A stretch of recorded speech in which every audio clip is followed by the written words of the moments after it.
So, in the last video lecture, we have completed the algae. Okay, in detail, we have studied the structure and reproduction in the algae, and after that, we have analyzed the algae from the evolutionary point of view. And finally, we have studied its economic as well as the ecological importance. So, after completing the algae, now we are going to study the lichens. As you know, lichens are very interesting organisms, and these are nothing but the combinations of the algae and fungi. As we know, you already know about the lichens because these lichens are we already study them in the fungi. जब हमने fungi study किया था, in that particular category of the fungi, we have discussed these lichens very thoroughly. But still, we have to go through the structures, typical structural pattern which is found in these algae, in these lichens, plus its reproduction, how they reproduce, and from evolutionary viewpoint from where they have came.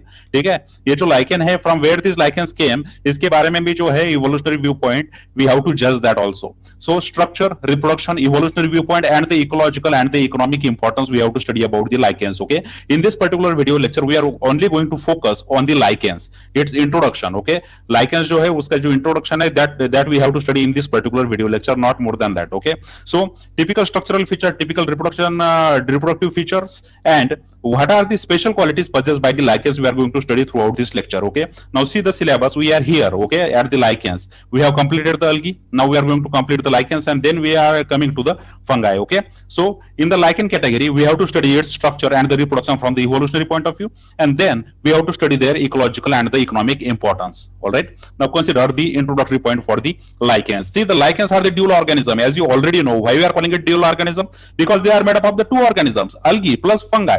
So algae and plus fungi making it two organisms which are combining together to form the one species, and that is why we are calling it as a dual organism. It is composed of at least two separate species. Why we are calling it at least two separate species? Because there can be three. Okay, three species भी जो है वो lichen में हो सकते हैं, but majority of the time they are two. Okay, that is the algae and the fungi. So the combination of the algae and fungi, it makes them a dual organism which is made up of the at least two separate types of the species. Okay, they are in the symbiotic association between the fungus and the photosynthetic partner.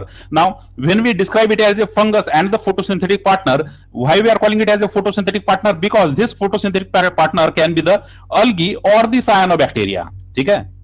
Now, why we are not calling it as a fungi and the algae? Okay, why the algae is not written down here? Because not only the algae but also the cyanobacteria form the symbiotic association with the fungi to make the lichens. So, lichen composition can be made with the algae plus fungi as well as the cyanobacteria plus fungi. And as you know, we no longer consider the cyanobacteria as the algae. These are the photosynthetic prokaryotes. So cyanobacteria and fungi combination may be there, or maybe there algae and fungi combination, and that is why we use the term photosynthetic partner, because maybe it's algae or the cyanobacteria both possess the photosynthetic apparatus, and due to this we call them as a photosynthetic partner and not the algae. Because when we say the algae, we restrict the lichen to the algae only, but there are certain partners which belongs to the cyanobacteria like nostoc, which form the symbiotic association with the fungi to make the complete lichen. So that is why whenever we explain the lichen, we should use the term fungus plus the photosynthetic partner.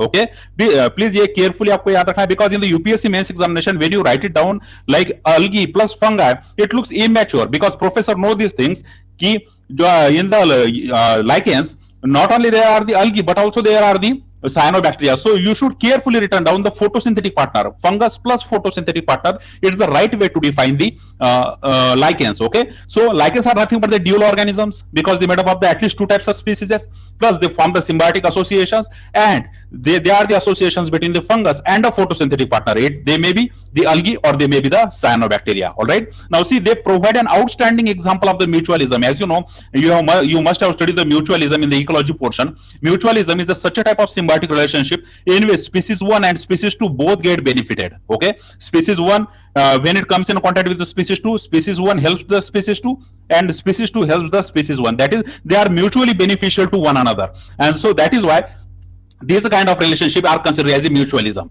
as against to the parasitism, in which the one get damaged and other getting benefited. While in the mutualism, what they do, they one make benefits for the other and other create benefits for the first one as well. So both partners are getting benefited, and that is why we are calling this relationship as a mutualism. Okay, and lichens shows this outstanding relationship or this mutualism. Okay, the kind of symbiotic association in which benefits to the both the partners. Okay, this type of mutualism is there. This mutualism confers benefit to the both of the partners, that is algae or fungi or the cyanobacteria or fungi. Okay, now see, the partners are so closely intertwined that they appear as a single organism. Of course, you can see in this particular picture. Now observe, this is a lichen, and this lichen you barely see these are made up of the two organisms.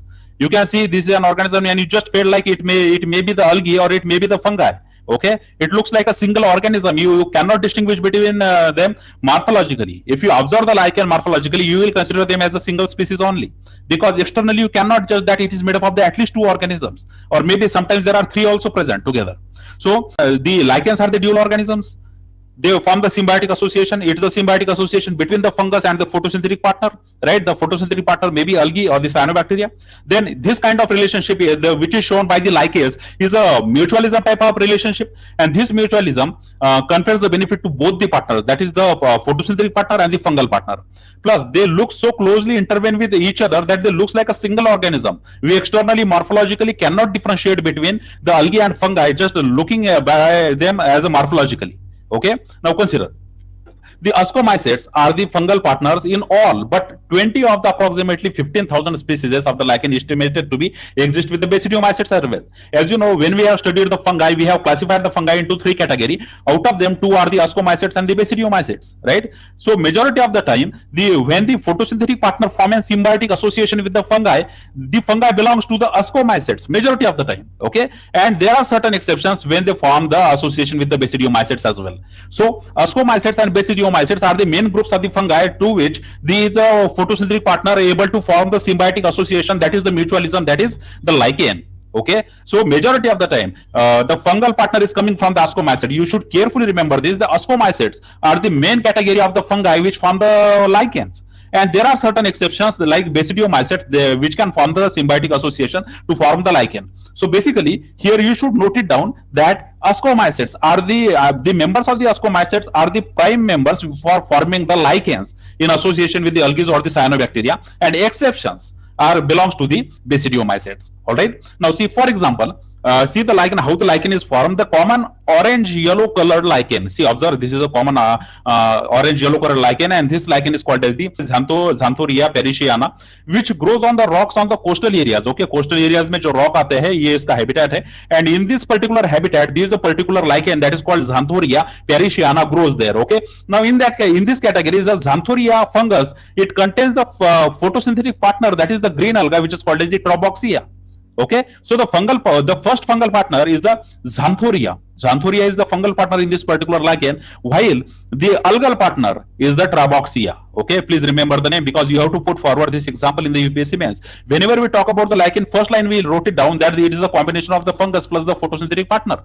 So you should be able to write it down the example. Okay, for example, you can put forward there Xanthoria parisiana, which grows on the rock in the coastal areas. Okay, where there is a moisture, ऐसी condition में grow करते हैं, and in these particular areas, these lichens shows the symbiotic association between the fungi and the alga. The fungi belongs to the Xanthoria, while the algae belongs to the Traboxia genus. Okay, so Traboxia is the algae genus, while the Xanthoria is the fungal genus. So when we talk about the fungi, when we talk about the lichen, we come to know it is the fungal plus the photosynthetic partner. So as an example, we can put forward Xanthoria parisiana. Okay, anyway, Xanthoria is the fungal partner and the Troboxia is the photosynthetic partner, which is nothing but the green alga. Okay, so from this slide you come to know that the majority of the members from the fungi which form the symbiotic association with the algae or cyanobacteria to form the lichen are coming from the ascomycetes. Okay, and some exceptions are there for the basidiomycetes. Okay, now as an example we have taken the Xanthoria parisiana, which grows on the rocks in the coastal area,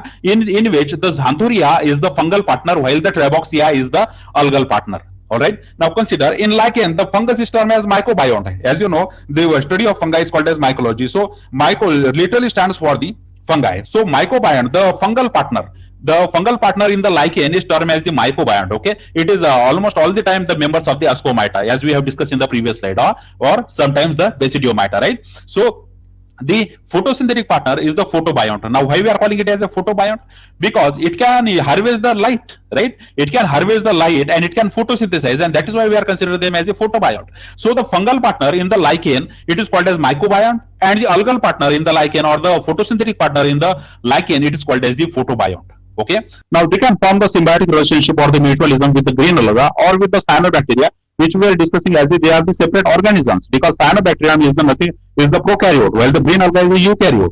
So fungi can form the symbiotic association with the algae or the cyanobacteria. Okay, algae is the eukaryote, while the cyanobacteria is the prokaryote. However, in a few lichens, see, this is very important. In a few lichen, both it contains both the green alga as well as the cyanobacterium, which representing the symbiosis of the three kingdom of the organisms. Okay, so fungi is the different kingdom, algae is the eukaryotic, which belongs to the plant kingdom, and cyanobacteria belongs to the prokaryote. So all these three can be present in the single lichen as well. So when lichen are formed, they are at least formed from the two organisms, or at times they can contain even the three. That is, the fungi plus the algae plus the cyanobacteria can come together in the single lichen. This is very important because majority of the time students generalize that whenever we talk about the lichen, they say that the lichen is made up of the two types of organisms, that is the algae and fungi. This is wrong because theoretically, what is the combination between the fungi and the photosynthetic organism? Okay, photosynthetic organism वहाँ पे एक होगा, and that photosynthetic organism may be the algae or it may be the cyanobacteria, and sometimes all the three components, that is the fungi and the algae and the cyanobacteria, can come together to form the lichen. So simply you have to remember that the lichens can be made up of the at least two organisms, or it can be made up of the three organisms, that is the algae, fungi and the cyanobacteria. Okay, that is here in this case the three kingdoms are coming together. All right, now consider the thallus structure. Okay, now what is the generalized thallus structure of the fungi or the lichens? Okay, lichens, देखिए जब हमने study किया था fungi को, when we talk about the fungi, we have talked about the mycelium and the hyphae. Okay, all these structures we have discussed. Later we have discussed about the algae, right? And in the algal category we have discussed how the cell wall is there, then how is their chloroplast, okay, and what kind of flagella they possess, and how these contain the various types of the enzymes plus the side उनके जो ribosomes होते हैं वो किस प्रकार के होते हैं, all we have discussed here. Okay, but when this fungi forms the relationship with the algae or the cyanobacteria, what is the structure they form? Okay, what type of structure is formed between these two organisms? See, when we talk about the thallus structure of the lichen, there are characteristics of the both, that is algae as well as of the fungi. That is, there must be the presence of hyphae and there must be the presence of photosynthetic cells. Whether it is belonging to the algae or the cyanobacteria, they possess the photosynthetic cell, while on the other hand, the eukaryotic fungi is totally a heterotrophic organism. It do not has the ability to photosynthesize. Fungi जो होता है उसके पास photosynthesis का कोई ability नहीं होता है. But the algae, on the other hand, or the cyanobacteria possess the ability to photosynthesize. Now, when these two or three came together, they formed a very unique thallus structure. Okay, now see, when the growing hyphal tips of the fungi came in contact with the suitable partner, how they form? See, the growing hyphal tips, okay, whatever the hyphae is there, which is growing from the fungi, when it comes to the contact with the suitable partner, that is the algae or the cyanobacteria, when this growing hyphae comes in contact with the suitable partner, or that is the algae or the cyanobacteria, the hyphae quickly fork into the network of the tendrils. Okay, what the hyphae forms, it forms the network of tendrils and it tries to encircle the algal cells or the photosynthetic cell.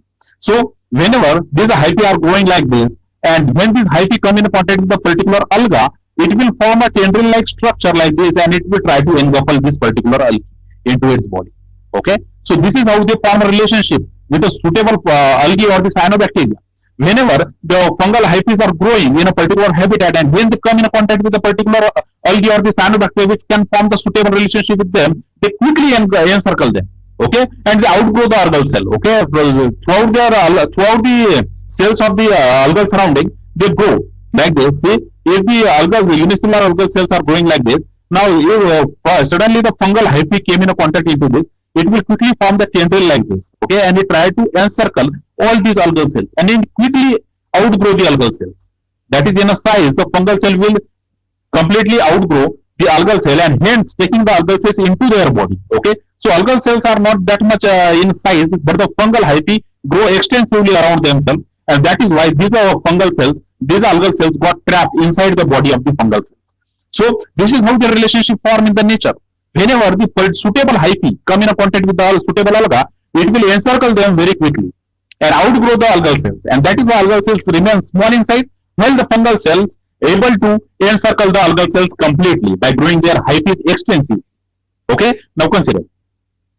See, most of the visible body of the lichen is consist of the fungus. Okay, when you externally examine the lichen, you will come to know external their body is generally the fungi part of the lichen. Okay, as you know, in the lichen there must be the algae or cyanobacteria plus the fungi. But when you see them externally, what you are seeing, what is visible is the fungal portion. because algal portion is generally trapped inside the fungal body. Okay, just observe this diagram. Here we have the cyanobacteria and the fungal combination in which these are forming the lichen. Okay, here you can clearly observe these are the photosynthetic cells. Okay, these are all photosynthetic cells which are belonging to the cyanobacteria. While what you see at the border, it's all the fungi, and that is why we are saying that whenever we see the lichen, we first see the fungi, because the outer portions are generally made up of the fungi, while anatomically inside what we have the algal portion. Okay, now see this zoom diagram. This outer portion is nothing but the fungal hyphae from both the sides.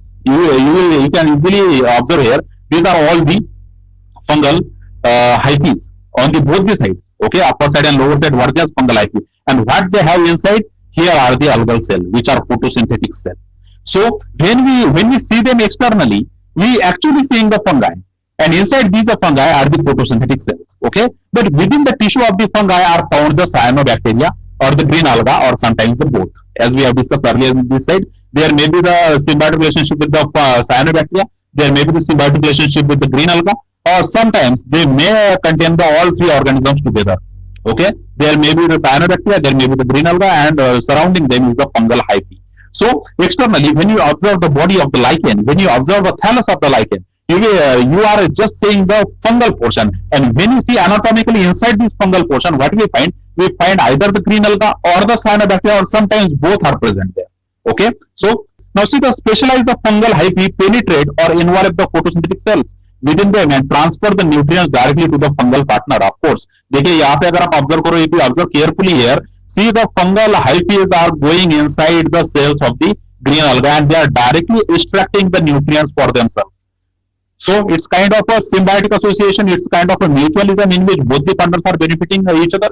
Now here, the algal partner is providing all the nutrients to the fungal partner. Now what the algal partner is getting in return, we will discuss this very soon. Now see, these are algae which are present inside the body of these fungal partners. These algae are constantly provide the photosynthetic food products to the fungi, because fungi is not able to photosynthesize.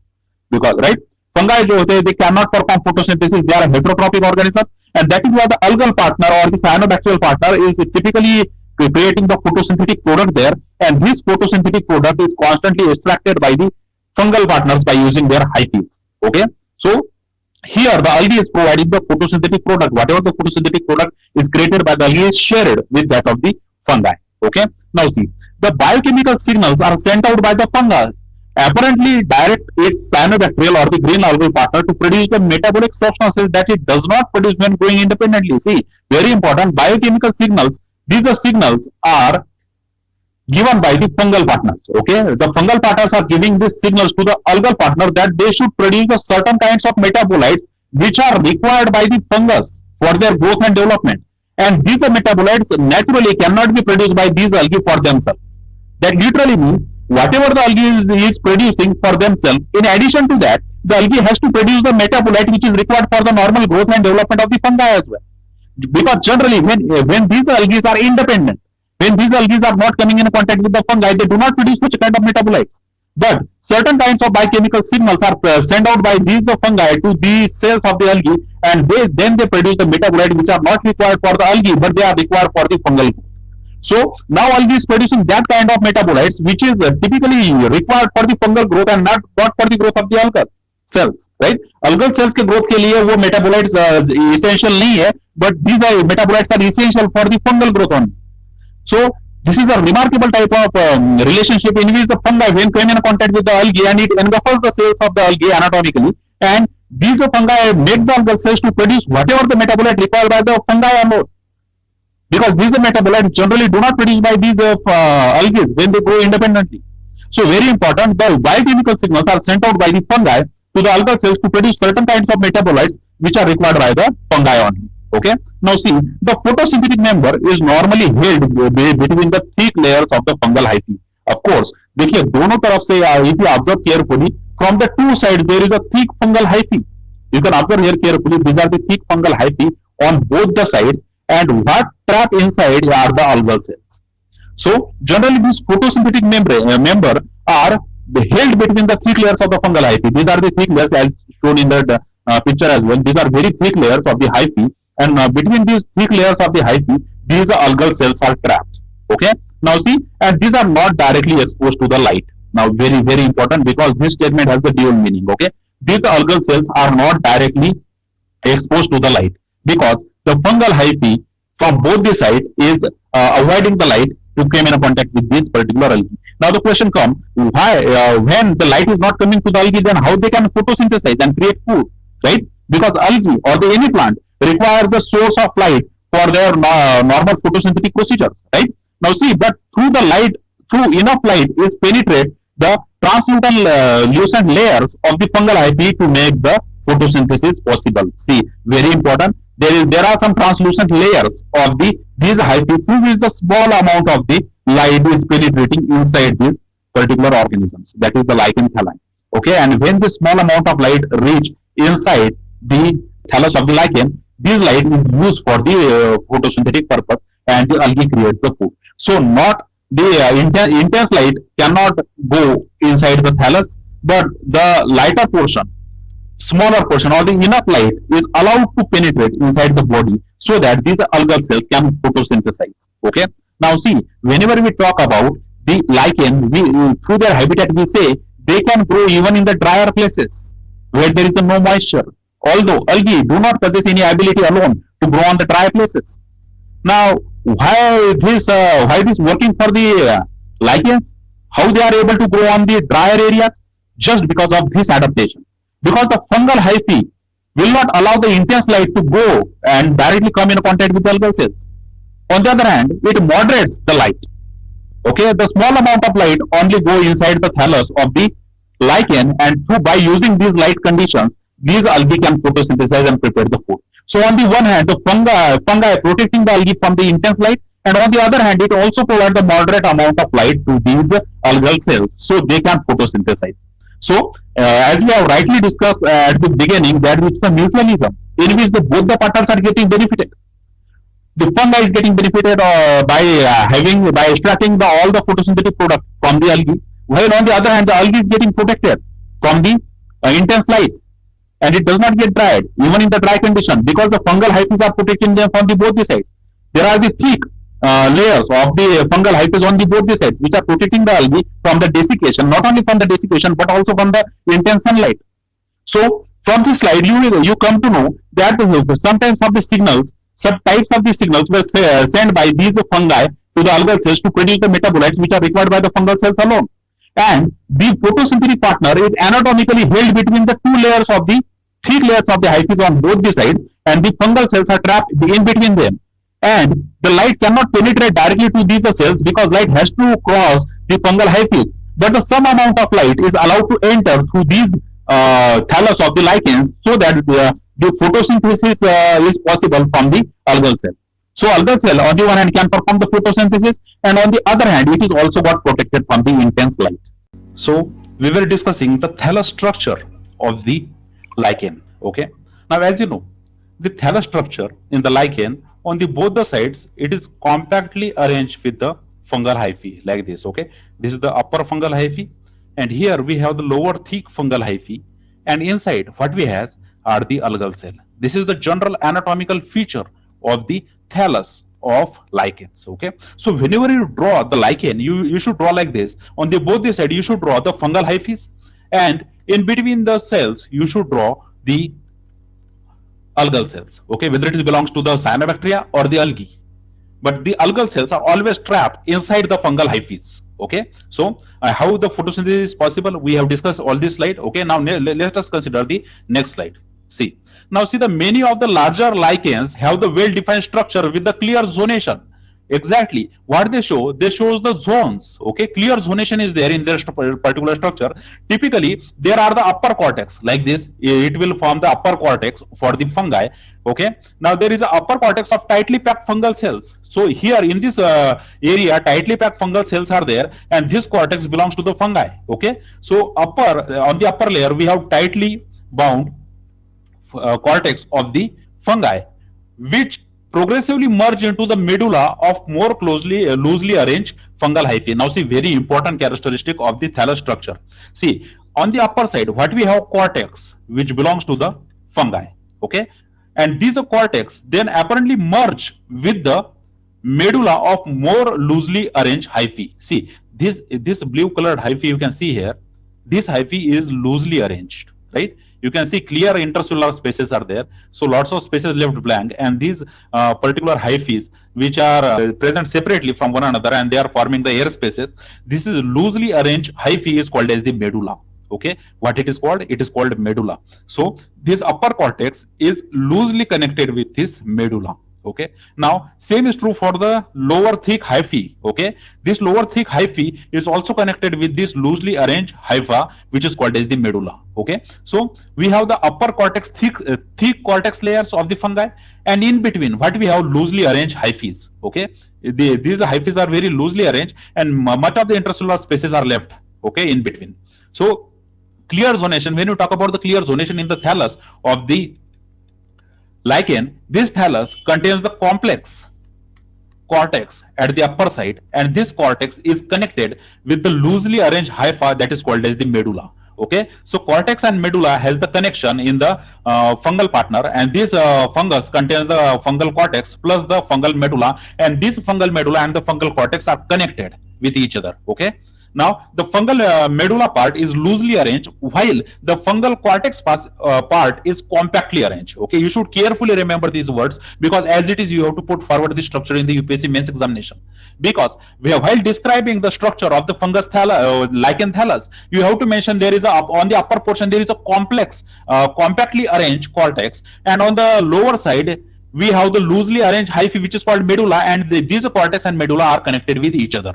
Okay, now see the cells of the photobiont, that is the photosynthetic partner, often occur at the junction of the cortex and the medulla. Okay, so there is a cortex and there is a medulla, and at their junction the photosynthetic cells occur. Just like see in this particular diagram, the photosynthetic cell are located exactly at the junction between the cortex and the medulla connection. That is at the junction of the cortex and medulla, where the cortex and medulla join with each other. At that junction we have the algal cells or the photosynthetic cells, which maybe belongs to the algae or to the cyanobacteria.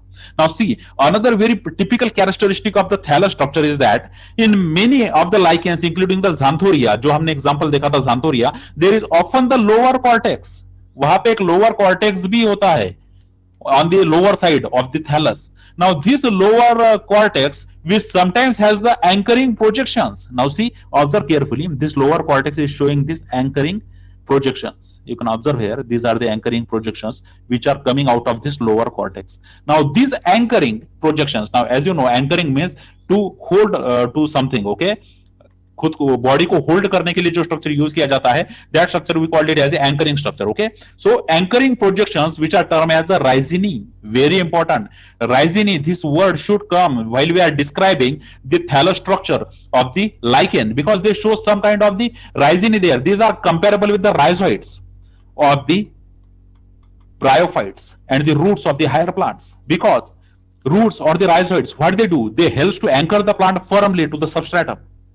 Roots makes the plants to stand on the soil, while the rhizoids makes the bryophyte to attach to the substratum very tightly. In the very similar way, rhizini, which are found in the structures of the lichen, these rhizini are responsible for anchoring this particular lichen to that substratum, whether it's a rock or it's a soil or it's some kind of a tree. Okay, so these rhizini are responsible for anchoring this particular lichen to the substratum. So very important structural details about the lichens, that these lichens shows the clear-cut zonation. There is a presence of the upper cortex, then there is a presence of loosely arranged hypha which is called as the medulla, and the cortex and the medulla has the connection, has the junction, and at this junction we have the algal cells, while some larger lichens also possess the lower cortex through which the small projections are coming out, and these small projections are called as the rhizini. Okay, so very very important, upper cortex, medulla, lower cortex, and the rhizini. This is the typical structure of the lichens. Okay, so very important, you should remember it very carefully. Now see the significant feature of this zonation. Now see what they achieve by using this zonation is that the photosynthetic cells are protected from the desiccation and exposure to the intense sunlight, right? Because this zonation allows the lichen to hide out its algal cells. because algal cells are hiding inside the fungal partner, and due to this, these algal cells are getting protected from the desiccation because not of the intense light coming in contact with these particular algal cells. As you know, algal cells or the photosynthetic cells are very sensitive to desiccation because algae, as you know, when we have described the habitat of the algae, these algae find their habitat in the aquatic only. They typically require water for their survival.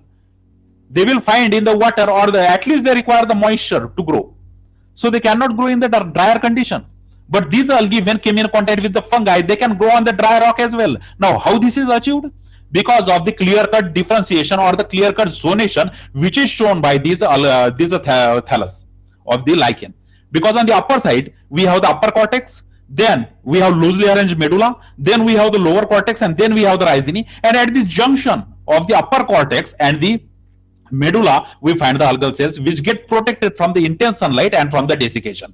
So we were talking about this lichen is the symbiotic association in which they show the mutualism in which both partners are getting benefited. So the fungal partner is getting benefited by absorbing the nutrients from the algal partner or the photosynthetic partner, and this photosynthetic partner is getting protected by these particular fungi. ये जो फंगा है ये protect करते हैं algal partners को from the desiccation and exposure to the intense sunlight. So this is how this relationship is going on the one hand the fungi protects the algae from the intense light and the desiccation, and in return the algae provides food material to the fungi. So this is how this mutualistic kind of relationship is going on. Now see, but the algal cells also need the gas exchange for the photosynthesis. Well, as you know, the gas exchange in the photosynthesis is a very famous thing. As a botany student, we all know that the O2 and the CO2 has to be constantly exchanged with the environment, right? CO2 is trapped during the photosynthesis, and the O2 is the byproduct during the photosynthesis. O2 has to be released out of the cell, and CO2 has to come inside the cell. And for this, various types of structures like stomata were used in the normal plants. So for the gaseous exchange, the algal cells always require some kind of pores to take out the CO2 and to give out the O2. Right? In the plants, generally these structures are the stomatas. So they are associated with the loose network of the fungal hyphae, which are probably coated with the hydrophobines. Okay, ये देखिए, ये जो ये होते हैं algal cells होते हैं, they are associated with the loose network of the fungal hyphae, which we describe as a medulla. ठीक है, ये loose hyphae होती है यहाँ पे, and due to this loose hyphae they create the air spaces, and in these air spaces the gas exchange is possible. Okay, because these loosely arranged hyphae, which are called as the medulla, allow the gases to be exchanged with the environment. Okay, and that is why these algal cells can now smoothly carry out the photosynthesis. They can take the CO2 from the environment and they can give out the O2 to the environment. Okay, so these loose kind of loosely arranged hyphal structure is allowing the algal cells to freely photosynthesize. See, throughout the evolution, the algae, lichens are evolved like this to allow the algae to have photosynthesis, and at the same time it should not get desiccated by the intense sunlight. This is how this relationship is evolved, because fungi has to protect the algae because algae is providing the food in return. Okay, so the medulla, which is loosely arranged, is also allowing the gases to be exchanged freely from the environment. Okay, now see, these the cells of this medulla are coated with the hydrophobines. Okay, hydrophobines से जो है ये क्या होते हैं, cells coated होते हैं. Now hydrophobines, these hydrophobines are typically the water repelling compounds. Okay, ये जो hydrophobines होते हैं ये water repelling compounds होते हैं, and these are responsible for catching the intense light, but they do not get disturbed by this intense light because they shows the hydrophobic nature.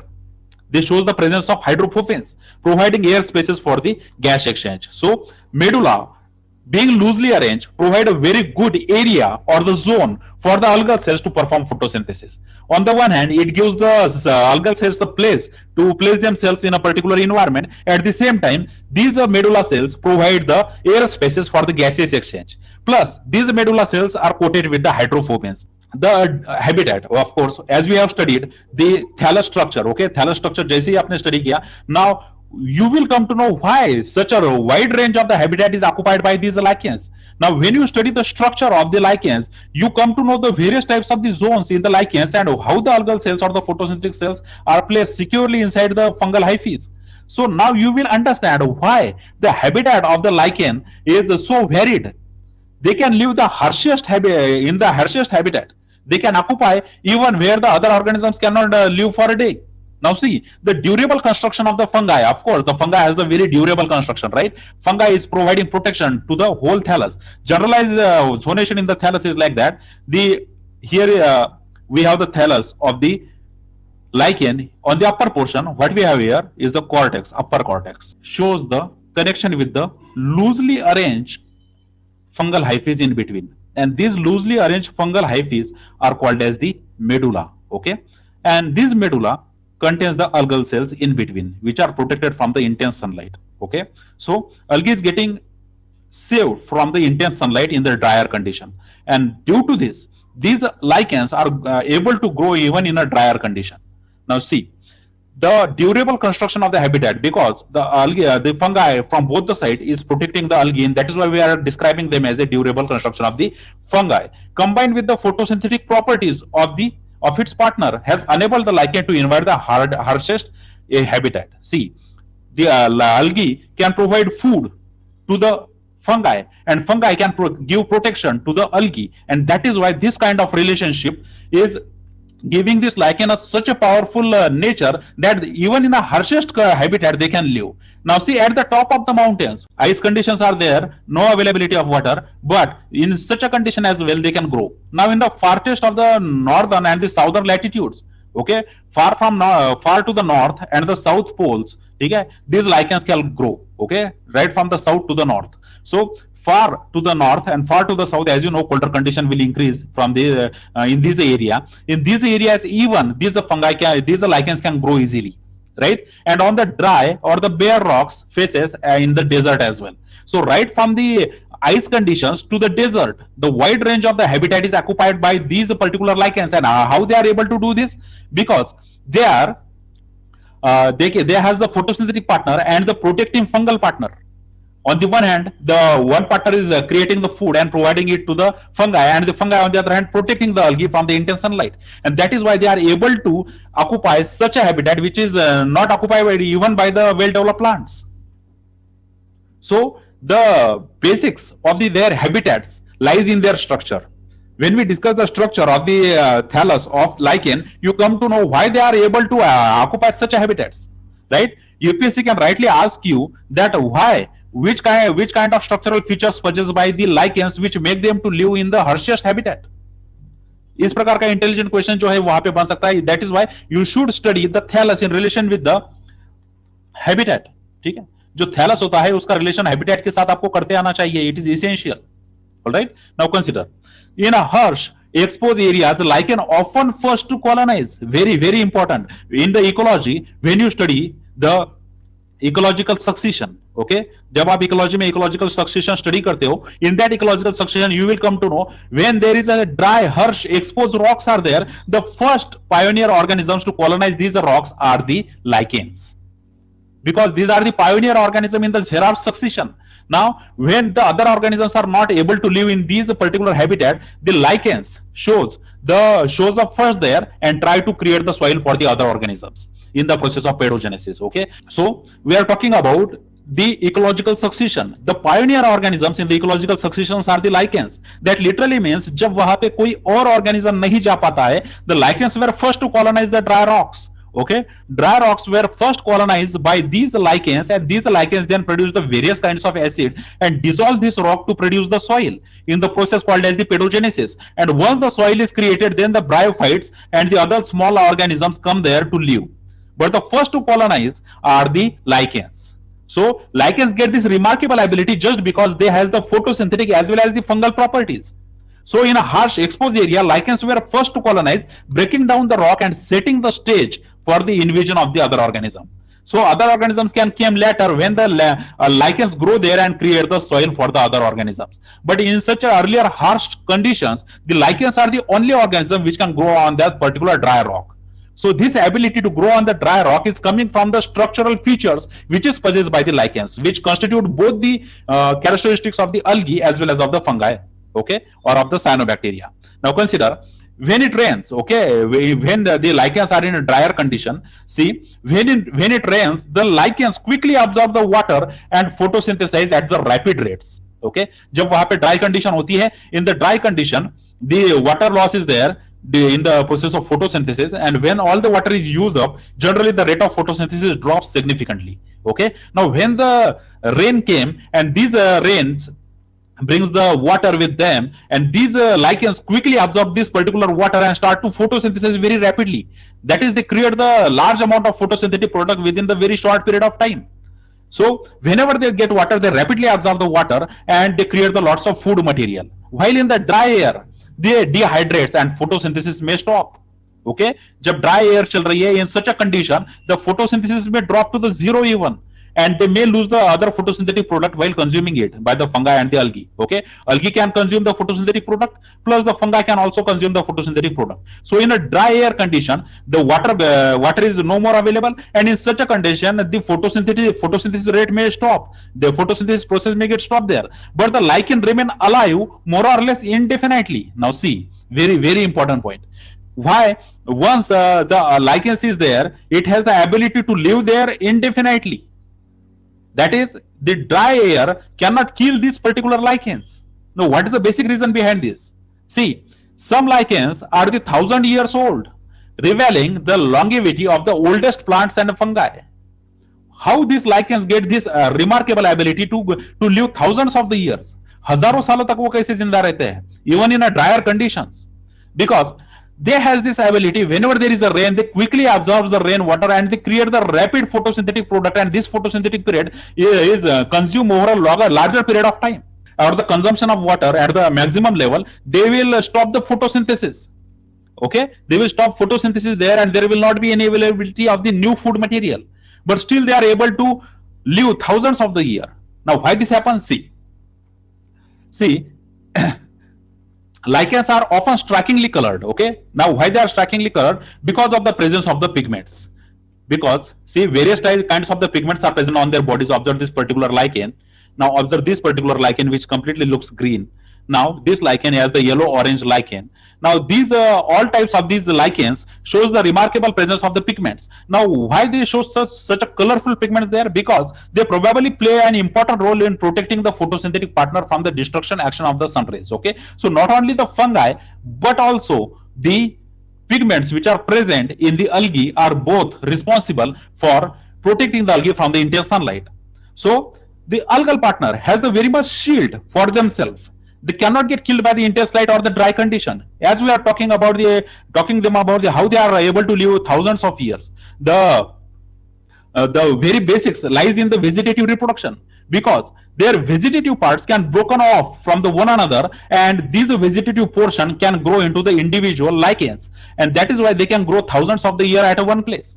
Because whenever there are the dry condition, they will disintegrate into the parts, and these parts will grow into the individual lichens. So this is how they can live on the thousands of years on the one place. So on the one hand, the photosynthetic partner is getting protection from all the side, not only from the fungi but also from its own pigments. And why they are living thousands of the years at the very same place? Because they, in the drier condition, when their thallus disintegrates, their individual parts go into the new thalluses. So they make their disintegration into the vegetative reproduction. So whatever the disintegration occurred during the drier condition, this disintegration is responsible for creating the new lichens there. Lichens are extremely sensitive to the pollutants. Of course, we have discussed this point earlier, because the lichens cannot grow in a polluted areas, and that is why this is the very basic reason we never find the lichens in our cities. You will never find lichens around your home. Okay, lichens जहाँ पे थोड़ा भी pollution होता है, they cannot grow there because they are very sensitive to the pollutants. Okay, in the atmosphere, and thus they can be used as a bioindicators for the air quality. That literally means if you do not find the lichen at a particular place, then you can directly conclude that this place is polluted. And whenever, if you find the lichen somewhere, you can directly conclude that this place is non-polluted, because the lichens are the indicator species for the pollution. They grow only where total control on the pollution, and that is why majority of the time they were found in the dense forest, because the pollution level is very low. Now, as in the cities or in the towns, they do not grow there because they are quite sensitive to the air pollution. So that is why they can be used as a bioindicator for the air quality. Now, their sensitivity results from their ability to absorb the substance dissolved in the rain and dew. See, very important. Now, why they are sensitive to the air pollution or the air quality? Because they has this ability to take the nutrients or whatever the nutrients which are present in the air and accumulate themselves in their bodies. We have discussed the structure of thallus structure of the lichen, and this lichen has the remarkable ability to capture the atmospheric nutrients. Okay, so atmosphere में जो nutrients होते हैं उनको capture करने की remarkable power जो है इन lichens में होती है, and that is why whatever come in the air this is accumulated by these particular lichens inside their bodies. So if there is a pollution in the surrounding air, this pollution is also accumulated inside the body of the lichen, which kill them. This type of pollutants kill them, and that is why you will not find the lichen in and around the cities, because of their ability to absorb the nutrients from their environment, from their surrounding. So from their surrounding, whenever they acquire the chemical constituents, some of them, if they are the pollutants, these pollutants will literally kill these lichens, and that is why in a polluted area you will never found a lichen. You will only found a lichen wherever there is a no pollution. Okay. Now see, lichens are generally absent in and around the cities, as we have discussed, because of the automobile traffic and industrial activity. Even though the suitable substrate is exist. Okay, उनके रहने के लिए अगर suitable substrate, if the substrate is available there, but still they will not grow there because of the industrial and the automobile traffic pollution. Because whatever is in the air, this air is trapped by these lichens. The constituent which are present in the air, rain or the dew, is all collected by these lichens, and that is why if the air is polluted, if the rain is polluted, if the dew is getting polluted by the air pollution, they will quickly die, and that is why they cannot grow in and around the cities. Okay, now see, about 10% of the lichens have the cyanobacteria as their main or only photosynthetic partner. See, very important, आपको याद रखना है कि only 10% of the lichen has the cyanobacteria as their fungal partner. Okay, so cyanobacteria can be form symbiotic association with the fungi to create the lichen as well. Okay, so cyanobacteria, as you know, we have studied the cyanobacteria in very detail, and they contain the thylakoid but not the chloroplast, and this thylakoid gives them a ability to perform the photosynthesis, right? So this photosynthetic partner, cyanobacteria and the fungi, can also form the association to create the 10% of the lichen. Okay, now see, the most common example of the lichen of the genus is the Peltigera. Okay, this Peltigera genus lichens contains the cyanobacteria and the fungi combination. Nostoc is the example for this. Okay, which have the nostoc as the photobiont. So nostoc, as you know, it's a cyanobacteria, and this nostoc plus fungi form the symbiotic association to create the lichens. Example is the Peltigera. So the 10% of the lichens has their symbiotic association with the cyanobacteria to create the lichen. An example for this is the Peltigera. Very, very important, because the example you have to put forward in the UPSC mains examination. Without example, your answer will not get approved. Okay, so sometimes whenever we say, sometimes the fungi form the symbiotic association with the cyanobacteria to create the lichen, you should able to write it down, the example like a Peltigera, which contains the symbiotic association with the nostoc, which is a cyanobacteria. Right, now see, however, some lichens contains the green algae can also have the cyanobacteria in their special wart-like structure, which is called as the cephalodia on the lichen surface. See, now these cephalodia is present on the thallus of the lichen, and this cephalodia harbor the cyanobacteria. So as you know, where the algal partner is located, between the cortex of the fungi, and this algal partner which is located in between the two cortex, and attached to at the junction of the medulla and the cortex, it also contains the cephalodia. These are structures, cephalodia are like this under the microscope, and these cephalodia contains the cyanobacteria. So as we have discussed in the first slide, we have talk about this, that the lichens may be made up of the fungi plus algae plus cyanobacteria. So all three can present at the same time. Okay, so when all three are present at the same time, these cyanobacteria are present in the special structure which is called as the cephalodia.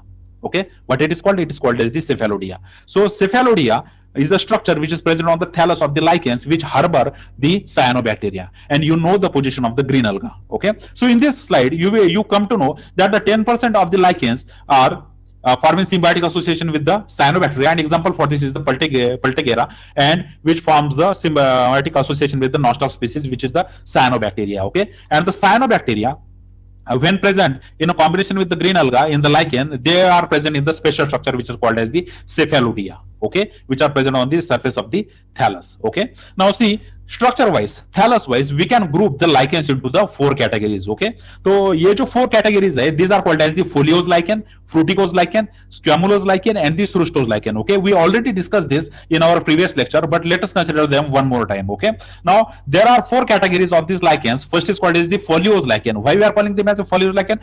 Because they are showing the flat leaf-like structures. Okay, they are called as the foliose lichen because they are creating the leaf-like structures. Okay, now these structures which are forming the flat structures on the particular rock, these are called as the crustose lichen because they are forming on the crust. Earth crust पे वो create होते हैं, that is why they are called as the crustose lichen. Okay, foliose lichen on the other hand has the flat leaf-like structures like this. Parmelia is showing the leaf-like structure, flat leaf-like structure. Now the fruticose lichens have the somewhat erect structure. Okay, some kind of erect structure is there, and these erect structures formed by the usnea. Okay, usnea is another kind of the lichen. Then there are the squamulose lichen which produce the small scale like plates, and then we have the crustose lichen which produces on the crust or on the rocks or the soil trees. Okay, tree जो होती है या फिर soil जो होता है उसके surface के ऊपर ये grow होने वाले जो है lichens है. So when we talk about the morphology of the lichens, the morphologically lichens can be grouped into the four category: foliose lichen, fruticose lichen, then the squamulose lichen and the fructose lichen. The small difference in their structure can be found, and depending upon this small difference, we can differentiate them into the four structure. That is the foliose lichen, fruticose lichen, squamulose lichen, and the fructose lichen. All right. How lichens are able to tolerate the prolonged drought?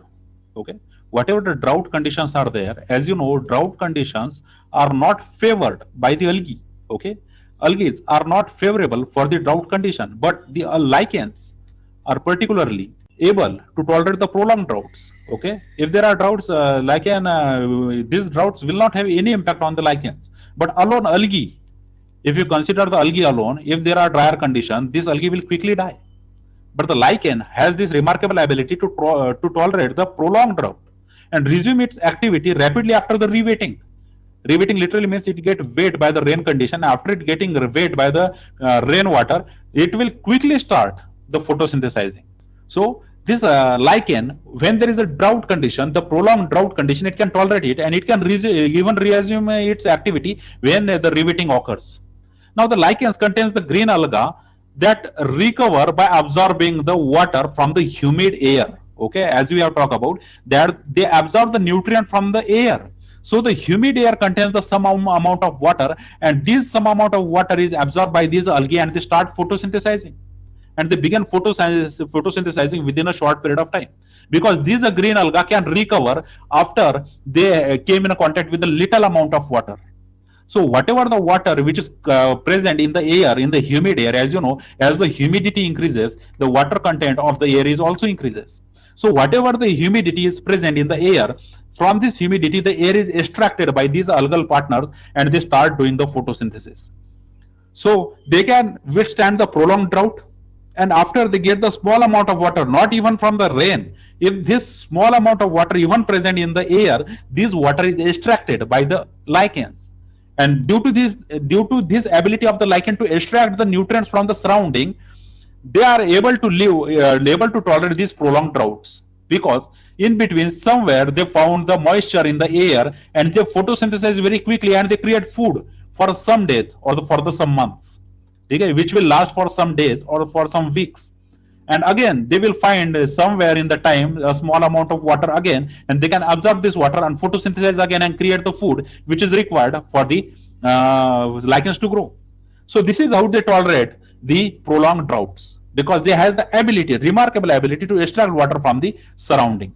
Now see, however, lichen that contains the cyanobacteria, see, very very important, okay, lichens that contains the fungal partner with the cyanobacteria, they can only resume the photosynthesis after they absorb the free liquid water.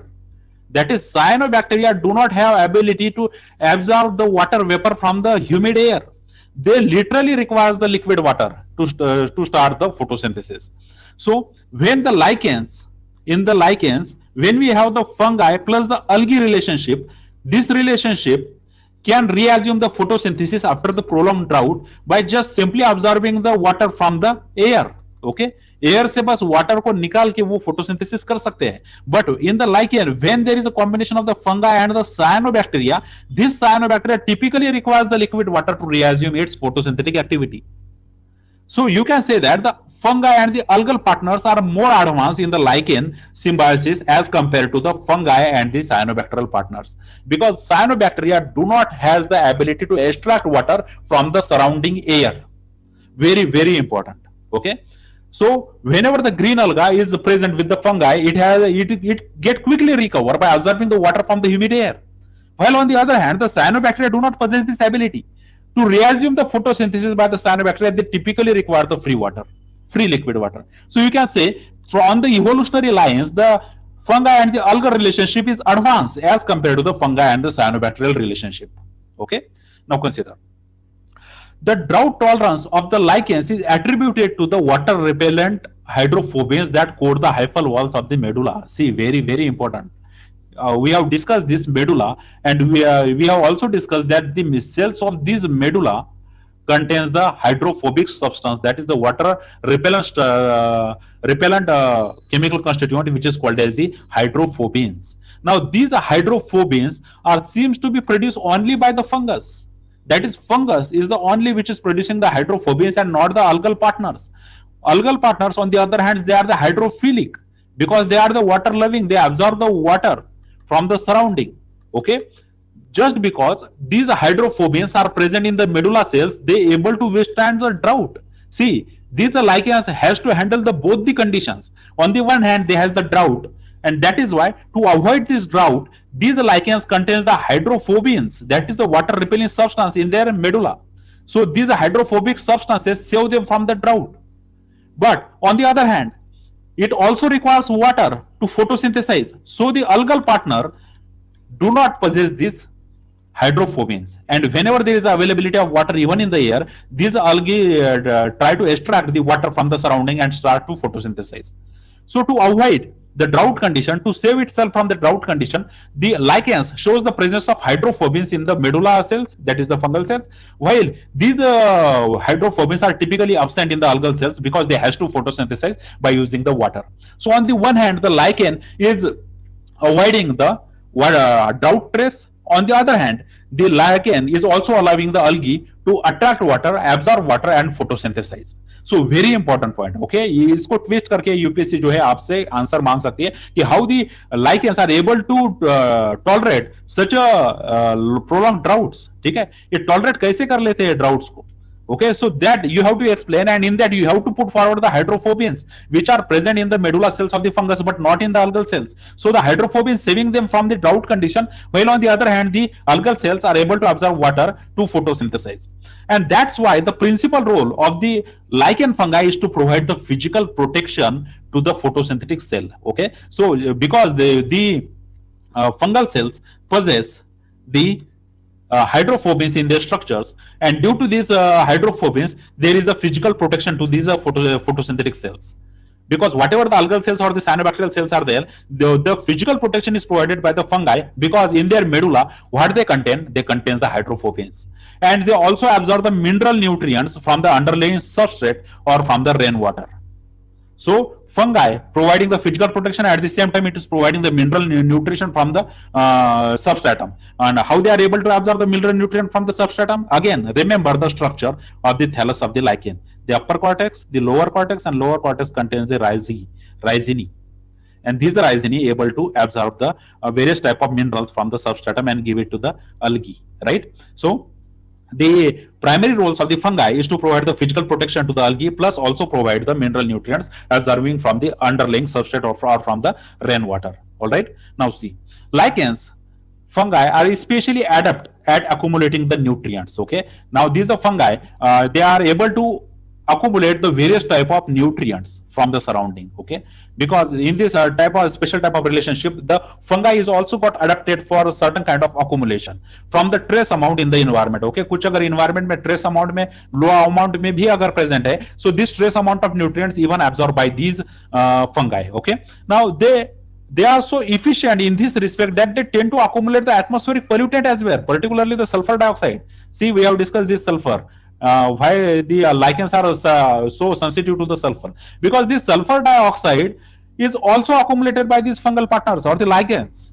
Lichens has this remarkable ability to extract the nutrients from the surrounding, and when they came in contact with the sulfur dioxide, which is actually the poisonous compound, toxic compound for these lichens, these sulfur dioxide also accumulated by these lichens to such a level that they are even toxic, okay, to levels that are toxic. That is why many lichens are rarely seen in the major towns and the cities, as we have discussed earlier कि cities में और towns में वो कभी नहीं मिलते. Why they are not found in the cities and towns? Because sulfur dioxide is present there, and this sulfur dioxide is absorbed by these lichens to the toxic level, and that is why they got dead due to this presence of the sulfur dioxide.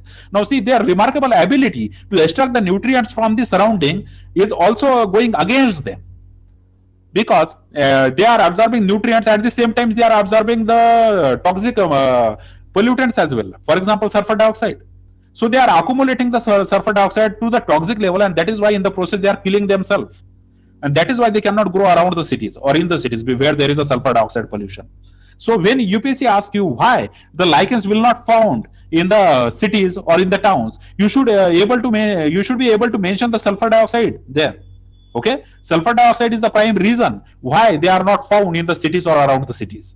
All right, now consider, see the principal role of the photosynthetic partner. Okay, now come to the algae or the cyanobacteria, whatever the photosynthetic partner is there in the form of algae or for cyanobacteria. The principal role of this photosynthetic algae or cyanobacteria is to provide the sugars for the growth of the lichens. Okay, so lichens की growth के लिए जो sugars होते हैं, whatever the sugar is required to grow these lichens is provided by the algal partner. Now consider this particular diagram. Here inside what we have is the alga. Okay, now it is doing photosynthesis and it is creating the sugars, right? Sugar alcohols and sugars it is creating, and this is the alga, and these are sugars, okay, are provided to the other parts of the lichen, that is the fungi. Okay, this is the fungi, okay, and fungi is absorbing this sugar, okay, and it is growing in size. So in overall development of the lichen, sugar plays a very important role, and this sugar is produced in the process of photosynthesis by the alga, and this sugar is provided to the other parts of the fungi through the fungal hyphae, right? And in this way, this overall structure of the algae and fungi or the cyanobacteria or fungi will grow in size. Okay, so for the normal growth and development, what algae do? Algae create the sugar and it provided to the fungi, and fungi grow its fungal hyphae, and in this way the whole lichen grow there. Okay, now see the fungal hyphae produces the short branches that penetrate through the algal walls to act as a nutrient absorbing structures. Of course, if there is algae, ठीक है, अगर cyanobacteria नहीं है और वहां पे अगर algae है, so the small structures are produced by these fungal hyphae which penetrates the algal cell wall. As you know, algae has the cell wall, right? And cell wall को penetrate करके वो अंदर चले जाते हैं and they extract the sugar from these cells. Okay, so these cells are typically providing the sugars to these particular fungal cells. And for this, fungal cells create a particular structure that penetrates inside the wall of the alga to extract the nutrients or to absorb the nutrients. Now say when the cyanobacteria are present, at that time what happens? See, in lichens with the cyanobacterial symbionts, if there are the cyanobacteria, the hyphae similarly can form the protrusions that penetrates the hydrophilic gelatinous sheath. Of course, आपको याद आ गया होगा gelatinous sheath जैसे ही हम कहते हैं, तो हमने जब cyanobacteria डिस्कस किया था, in that we have discussed about this gelatinous sheath. Okay, so the fungal hyphae again producing the similar structure which can go inside this gelatinous sheath and extract the nutrients from the cyanobacteria as well. What is the difference? Whenever there is an algal partner, they has to cross the algal cell wall, and whenever there is a cyanobacterial partner, they has to cross the gelatinous sheath. Okay, it's a hydrophilic gelatinous sheath, and the fungal hyphae are producing protrusions which grow inside this gelatinous sheath and extract the sugar, okay, around the cyanobacterial cells. So this important difference between when the alga is form the symbiotic association with the fungi and when the cyanobacteria form the symbiotic association with the fungi, how they extract sugar. This is different because in the algae they has to cross the cell wall, and in the cyanobacteria they has to cross the gelatinous sheath. Okay, very important. Now consider the major soluble carbohydrate which is produced in the lichens are the sugar alcohols which are called as the polyols. Okay, major sugars which are produced by these lichens are in the form of polyols. Okay, please नाम याद रखना है. This word will give you the marks in the UPSC maths, and such types of word you should highlight. Okay, so major soluble carbohydrate which is created through the photosynthesis in the lichens is called as the polyols. Okay, they are present in the form of mannitol or to the lesser degree to the arbitol in the fungal hyphae. Okay, fungal hyphae में mannitol के form में होते हैं, this is the sugar, and arbitol sometimes वो arbitol के form में भी हो सकते हैं, this is also the sugar in the fungal hyphae. So fungal hyphae using them in the form of mannitol and the arbitol. Okay, mannitol, erbitol, these are important words in the fungal hyphae, and the sugars in the form of polyols are produced by the algae or the cyanobacteria. Now, when these polyols are absorbed by the fungal hyphae, they convert this into the form of mannitol and the erbitol, and these mannitol and erbitol are used for their growth and development. Okay, now see the maximum rates of the nutrient release from the photobiont occur in the optimal moisture conditions. See, there is a limiting factor to transfer these sugars from the photosynthetic partner to the fungi. Now देखिए rate क्या है कि कोई photosynthetic partner fungi की ओर nutrient भेजेगा, इसका जो rate है, how it is controlled, this is depend on the optimal moisture condition. See how, where as the photobiont retain most of their carbohydrates in conditions of the water trace. See, very important, whenever there is a optimum moisture condition, agar moisture अच्छा है surrounding में, अच्छा खासा water available है, in such a condition this alga provides the unlimited food material to the fungi, because whenever there is a presence of water, algae can photosynthesize rapidly and create more and more food. So food is present in a large quantity during the availability of water. So it can provide the unlimited food material to the fungal hyphae. But whenever there is a water trace, that is the water is present in a stress amount, in such a condition, the fungi has to wait for the food. Okay, in such a condition, the algae will retain all the carbohydrate, because algae know that now there will not be any photosynthesis and there will not be any production of food material. And that is why in such a condition, the algae retains the carbohydrate and it will not be provided to the fungi. So on the one hand, when there is optimal moisture condition जब वहां पे होती है, in such a condition the algae can provide the maximum amount of sugars to the fungi. But whenever there is a stress in the environment, this stress cause the algae to retain more carbohydrate. That is why it provides less carbohydrate to the fungi. Okay, very important from the evolutionary point of view. Now see, the only way that the lichen can maintain itself indefinitely, just we have talked about that they live thousands of the years. Okay, so what is the basic reason behind this 1,000 years long longevity? See, the only way to lichen to maintain itself indefinitely for the thousands of years is by the vegetative propagation. Okay, what they shows the method of the reproduction as a vegetative reproduction. In the vegetative way of reproduction, this can be achieved by the several ways. Okay, now see, in some lichens like a cladonia, okay, cladonia is a type of lichen, and this cladonia species, the dry lichen thallus is brittle, so the fragments can broken off. Okay, जो thallus होता है ये बहुत brittle होता है, and these thallus break off into the many pieces. Okay, like this. So many pieces are created from this single lichen, and all these pieces, all these vegetative fragments then later grow into the individual thalli of the lichen. Okay, and transported to the new sites by the wind or the animals. So this is how they occupy new and new area, because animals or the wind can take them to the new area. So in the cladonia, what happens? In the cladonia, being brittle in nature, they create the many pieces of their own thallus and these are smaller pieces are taken up by the wind or by the animals to the other places, and they grow and create the new thallus or the new lichens into the new habitat. Okay, and that is why they grow indefinitely. Okay, that they never die, they grow indefinitely. Now see, some other lichens produces the special structures which is called as the ecidia. You can observe in this particular picture, they produce the special structure which is called as the ecidia. नाम याद रखना है ecidia, which might be broken off and dispersed. Okay, when they create the ecidia, these ecidia broken off from their parent thallus and they disperse in the surrounding. And these ecidia then later grow into the new lichens. Okay, whatever the new lichens are created from this ecidia, these ecidia are which are created on the parent thallus, and then when they broken off from the parent thallus, they create the new thallus upon finding the favorable germination condition. Okay, now other lichen also produces the powdery propagules called as the soredia. Now this structure you can observe here, these are all the soredia. Okay, these are soredia are again responsible for the creating the new thallus of the lichens. See, the powdery propagules which are called as soredia, these are soredia, these consist of the few photosynthetic cells involved in the fungal hyphae. See, very important, soredia kaise hote hain? They contain the very few photosynthetic cells and they are covered up with the hyphae like this structure. So they are the complete lichens. Whenever they find the germination condition, they will grow into the new thallus like this. So they form the new fungal, new lichen element there. So what are soredia? Soredia are nothing but the combination of the small photosynthetic cells, few photosynthetic cells plus the fungal hyphae, and when they are dispersed by the wind, they take the new habitat and convert into the new thallus of the lichens. So this is how the thallus or the lichen number goes on increasing by its various reproductive ways. Okay, they can be reproduced vegetatively by just by fragmentating itself. They can form the isidia, or they can form the soredia. All these are the different reproductive structures which are found in these lichens. Okay, now see, the large numbers of the lichens produce the apothecia. Now very important structure, apothecia.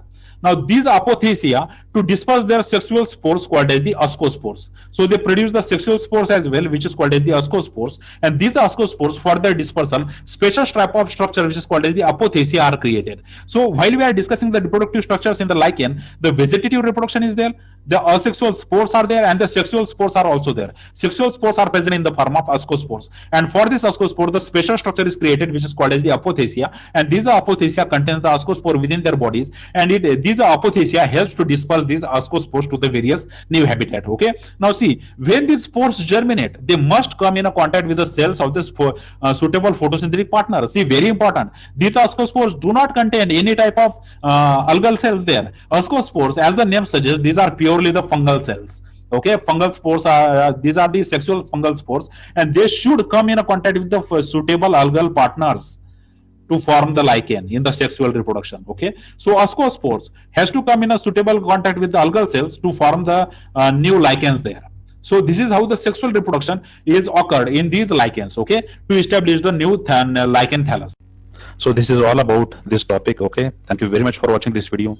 Please like this video, share this video with your friends who are studying the botany, and if you haven't subscribed to the Botany After channel yet, please subscribe to the Botany After channel for UPSC examination. Again, thank you very much for giving your time. See you in the next video lecture. Thank you.